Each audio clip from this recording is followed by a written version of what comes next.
When most people think of ancient Egypt, the images are dazzling.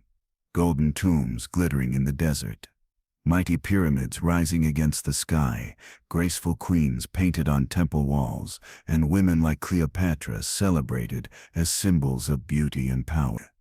We're told Egypt was one of the rare ancient civilizations where women had rights, where they could inherit property, run businesses, and even rule as pharaoh. On the surface, it sounds like a land of equality, a golden exception in a world of oppression. But behind that glorious image lies a truth that is far darker and far more painful. Because while a few royal women's names echo through history, the lives of countless ordinary Egyptian women, especially the slaves of the pharaohs, were stories of silence, control, and endless labor. For every Cleopatra who wore a crown, there were thousands of unnamed girls whose lives were stolen before they even began. The truth is, the grand monuments of Egypt, the temples and pyramids we admire today, were built on the backs of slaves, and among them were women. They were not queens in painted murals. They were not priestesses carved in stone. They were the forgotten shadows behind Egypt's golden light. Imagine this. You are born into a mud brick house along the Nile. You are not royal, not noble, not even free. From the moment you take your first breath, your destiny is already written, not by you, not by your parents, but by a pharaoh who will never even know your name. Your body, your labor, even your future children, belong not to you, but to the temple or the palace. This is the hidden side of Egyptian history that school books rarely tell us. Yes, the wealthy women of Egypt had some rights. But that image is like looking at the tip of a pyramid, ignoring the massive foundation beneath it. For the vast majority of women, rights were an illusion. Freedom was a word they would never know. Ancient scribes praised pharaohs for their generosity, for feeding their people, for protecting order. But they never wrote about the women grinding grain until their hands bled, or the temple slaves forced into sacred service. They never recorded the silent tears of mothers whose daughters were taken to serve the palace, never to return home. So when we speak of slaves of the pharaohs, we are not talking about a few unfortunate women. We are talking about an entire hidden world, millions of lives erased by history's silence. And if we want to understand the truth about ancient Egypt, we must go beyond the golden tombs and face the suffering buried beneath the sands.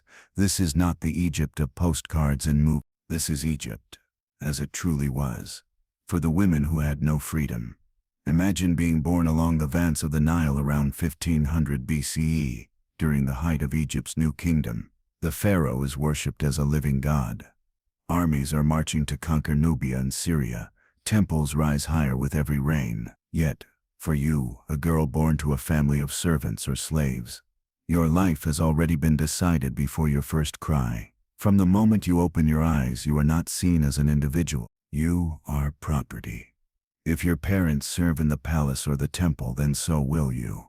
Some children were even recorded in lists of temple assets, much like cattle or tools. That means your name, your body, and your labor belong to the pharaoh or the gods he serves. We often imagine Egyptian childhood as magical, children running barefoot near the river, wearing protective amulets, their heads shaved except for a side lock of hair. That picture is true for wealthy or free families. But for enslaved girls, childhood was not play. It was work, obedience, and silence. By the age of 5 or 6, a girl might already be carrying water jars as tall as herself. By 8 or 9, she could be weaving linen for the temple priests, or grinding endless baskets of grain, an exhausting task that left the back hunched and the skin covered in dust. Archaeologists have found skeletons of women with severe spinal damage and worn-down knees, clear signs of years of brutal physical labor, starting from childhood. And the most chilling part, even your body's growth was controlled. Ancient texts mention rations of bread and beer, given to slaves, not enough for strength or health, but just enough to keep them alive for labor. Girls were deliberately kept weak, their bodies molded for servitude rather than freedom. Now imagine the fear of a mother in 1300 BCE, watching her young daughter's future slip away. She knows that once her child is old enough, the temple officials may come. Some girls were taken to serve as singers of the gods, a role that sounds beautiful but often meant being trapped within the walls of a temple, never free to return to family. Others were chosen for palace service, where the line between servant and concubine blurred. For these mothers, love was mixed with dread. Each year a daughter grew older, was a year closer to losing her. Can you imagine that grief, knowing your child's fate was sealed, and you were powerless to protect her? And while Egyptian scribes wrote hymns praising pharaohs as fathers of the nation, they never recorded the cries of actual fathers and mothers who watched their daughters disappear into slavery. This was the beginning of life for so many Egyptian women, born into chains, growing up without choice, and trained from the start to serve a world that did not even see them as human. By the time a girl reached her early teens, around 12 to 14 years old in ancient Egypt, her childhood was over. In today's world, we would call her a child. But in 1200 BCE, under the reign of Ramesses II, she was already seen as a woman, ready for marriage, service, or worse, complete ownership by the state. Marriage in Egypt was not a fairy tale union. For noble families, it was a transaction of power. For the poor, it was survival. And for slaves, it was never a choice. Women could be given away by masters, assigned to temple households, or claimed directly by the pharaoh's palace. Ancient records show that women could marry without ceremony. But for those in servitude, this wasn't freedom, it was obligation. Many girls were paired off to men they had never met, chosen not out of love but to produce children who would also belong to the household or temple. A daughter born into servitude meant another servant for the future. In this way, slavery passed down like an inheritance, trapping generation after generation. Even more chilling were the pharaoh's own demands. The royal palace was not only a place of politics, but also of pleasure. Pharaohs maintained harems, groups of women kept for companionship, entertainment, and intimacy. Some were noble women sent as political gifts. Others were slaves taken from conquered lands, and still others were ordinary Egyptian girls who had no choice. Imagine being chosen for the harem of Amenhotep III, around 1350 BCE. You are told this is an honor, that serving the god king is the highest blessing. But in reality, it means your freedom is gone forever.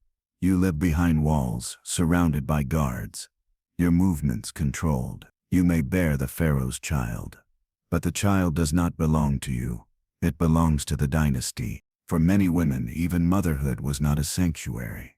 Temple women often served as wives of the god, a title that sounds prestigious, but in reality meant their bodies were tied to ritual, their lives consumed by duties that blurred the line between sacred and forced service. Behind the incense and hymns were women stripped of choice, expected to smile as their freedom vanished. And let us not forget the countless women who served noble households. They were cooks, weavers, dancers, and water carriers. Their labor filled the gaps of Egypt's luxury, but they were also vulnerable, at the mercy of masters who could use them as they pleased. The papyrus scrolls that survive speak of contracts, rations, and duties, but they do not speak of the fear in a young girl's heart when she was told she must obey. So while ancient Egypt's walls were covered with images of queens and goddesses, the truth for most women was much harsher. Marriage or servitude, both dictated by the pharaoh's control. Freedom was never on the table. Step beyond the golden walls of a temple in 1400 BCE, and you will find a world that history books rarely describe. Here, women lived not as honored priestesses or free wives, but as captives to ritual, exploitation, and silence. The temples of Karnak and Luxor were not only houses of gods, they were massive institutions, owning land, workers, and slaves. Girls taken into temple service were often described in inscriptions as singers of Amun or dancers of Hathor. To a modern reader, those titles may sound like prestige, like women had cultural power, but behind those stone-carved words was another reality. They were women bound to serve rituals, their bodies used as offerings to gods and men alike. Some rituals were cloaked in the language of holiness. A young girl could be chosen to perform sacred dances, dressed in linen so thin it left little to the imagination. The ceremonies claimed she embodied a goddess, but in truth she was stripped of dignity, her body a whole, her life swallowed by duty. Once inside the temple, most never left. The Pharaoh's harem was another prison, one of luxury on the surface, but of control at its core. In 1150 BCE under Ramesses III, records from the harem conspiracy trial show us the inner workings of this world. Dozens of women lived in the royal harem, guarded, monitored, and silenced. Betrayal or disobedience could mean execution. Pleasure was expected. Loyalty demanded. Freedom denied. And what about the women in noble houses? They endured a quieter form of suffering. Sources describe them grinding endless baskets of grain, weaving linen for hours, preparing food or carrying jars of water from the Nile. But the texts fall silent on what happened when masters abused their power. Behind closed doors, a young servant girl had no protection. She could not refuse, could not speak out, could not escape. Archaeologists, studying remains from Deir el-Medina, the workers' village that built the Valley of the Kings, found bones of women with broken ribs, worn joints and scars that tell a story.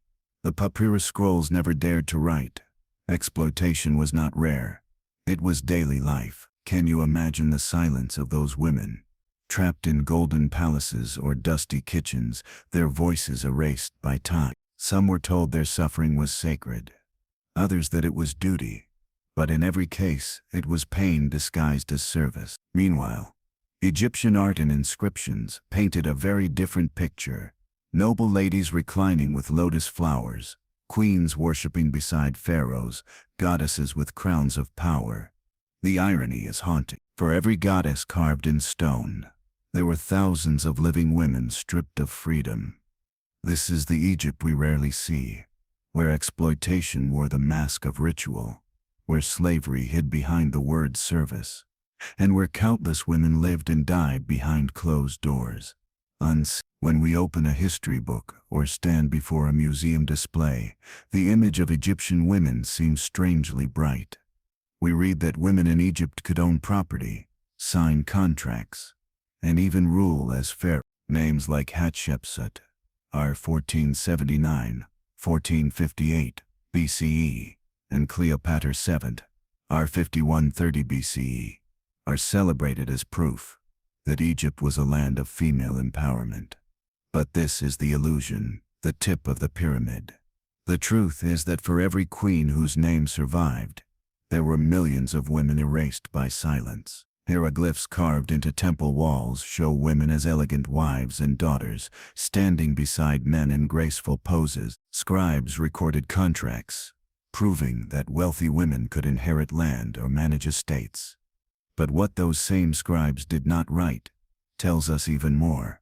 They never wrote about the slave girl who spent her entire life weaving linen in a dark corner. They never wrote about the temple women whose sacred duties robbed them of childhood and motherhood. They never wrote about the concubines who were locked away, living in fear of a king's command. Ancient Greek historians like Herodotus, 5th century BCE, praised Egyptian women for their unusual freedoms. They noted how women could trade in markets, own shops, or hold wealth. But those observations came from outsiders who saw only the privileged class. The daily lives of enslaved women, peasants, and servants were invisible to them. To the scribes, their suffering was not worth ink. To the Greek travelers, their pain was hidden behind Egypt's golden mask. This is the tragic irony. Yes, some Egyptian women had power, but it was power that stood upon the backs of countless others who had none. Even Hatshepsut, Egypt's most famous female pharaoh relied on armies of women laborers who never saw sunlight beyond the palace walls. Even Cleopatra's reign was filled with enslaved women serving in Alexandria's great palaces, their lives sacrificed to uphold the illusion of female prestige. Imagine the bitterness of living in such a world. To be told that your civilization respected women while your own daughter was dragged into temple servitude. To hear outsiders marvel at Egypt's equality, while you watched a pharaoh's soldiers take young girls to fill a harem. Can you imagine the anger, the grief, the betrayal? History has remembered Egypt's women, but only the ones with crowns. The rest were silenced, their stories buried beneath the sands, and this silence has lasted for thousands of years. But if we read between the lines, if we see the cracks in the illusion, we begin to realize that Egyptian women were not free. They were bound, controlled, and that erasure was not an accident. It was deliberate, maintained by scribes and rulers who wanted the world to see Egypt as glorious, never cruel. Close your eyes and picture the sands of Egypt. The same sands that cover the Valley of the Kings, the pyramids of Giza, the temples of Karnak. Tourists see beauty, grandeur, and eternity. But beneath those sands lie stories that were never carved in stone. Stories of women whose names we will never know. From the moment they were born, their paths were written. As children, they ground grain until their spines broke. As teenagers, they were handed to temples or palaces, stripped of choice. As women, they became mothers, but even their children were not theirs to keep. And when their bodies could work no more, they faded away, buried not in decorated tombs but in unmarked graves, forgotten by the very civilization they helped build. This is the crescendo of pain in Egyptian history. The irony is almost unbearable. A society that worshipped goddesses like Isis, Hathor, and Sekhmet denied freedom to living women. A culture that praised order and justice, not ignored the cries of slaves within its own wall. Can you imagine the loneliness of those women?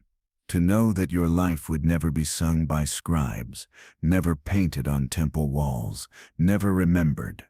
To feel invisible in a world that celebrated eternal life, yet treated your existence as disposable. And yet even in silence, their presence remained. Archaeologists uncover grinding stones worn smooth by endless labor, bones marked by years of strain, faint graffiti scratched by workers in the Valley of the Kings. These fragments are their voices, whispering across 3,000 years. We were here, we lived, we suffered. Remember us. So when we look at Egypt's glory today, we must also look beneath it. The pyramids are not only monuments to kings, they are monuments to countless forgotten women whose sweat, pain, and silence built them. The temples are not only houses of gods, they are prisons that held young girls captive in the name of ritual. History has always remembered the pharaohs. It has remembered the generals, the scribes, the queens. But it is time we also remember the nameless women who carried water jars under the burning sun, who sang hymns they did not choose, who wept quietly in the night. Their voices echo beneath the sands, waiting for us to listen. And if we listen closely, they remind us of a truth that still matters today. Civilizations are not only built by the powerful, but also on the suffering of the powerless. If this story moved you, let it not end here. Like, share, and comment. Not just to support this channel, but to honor those forgotten voices of Egyptian women who had no freedom. Because the more we remember them, the less silent history becomes.